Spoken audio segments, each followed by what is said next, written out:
Добре, айде идвам и звъна.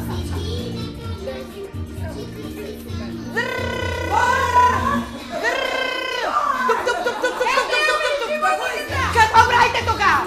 Това да не е кръчма! Това да не е хан! Моля ви се, ще порада на домоправителя! На домоправителя ще оправят! Не може така! Това да не е хан! Вие на 50 години тук купони само дигате!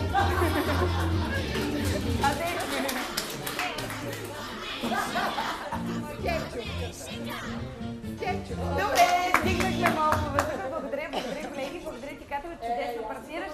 Дано един ден да ни се случи така да се партнираме на сериозно, да? Ами ти ако ходиш в Америка, как си партнирате? Ами ако ходя в Америка, може и да не се върна, ама... О, не го казвай.